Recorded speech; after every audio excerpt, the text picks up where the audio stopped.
Sziasztok! Köszönöm, hogy ilyen sokan részt vettetek nyereményjátékunkban. Közel 400-an harcba szálltatok a segítségemet Hannát, aki írni és olvasni még nem tud, így a szerencse is csupán a szerencsére van bízva. Gyerünk, Hanusa, akkor sorsoljuk ki a nyerteseket.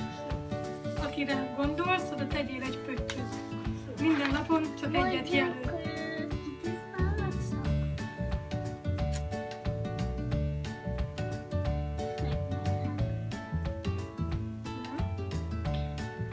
Kit gondolsz, hogy ki legyen a szerencsés?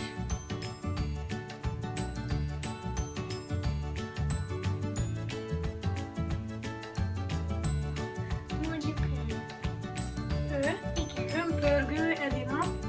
Gratulálunk neki. Most keressünk egy másik lapot.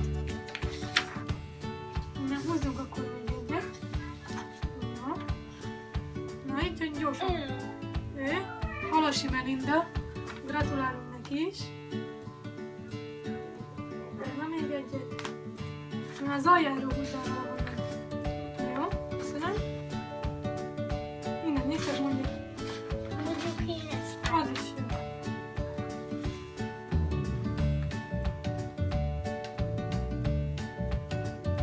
Na, melyik legyen? Ő? Hegedűs László.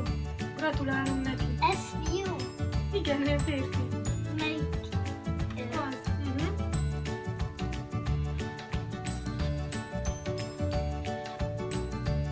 Gratulálok a nyerteseknek, e-mail üzenetben fel fogjuk venni velük a kapcsolatot.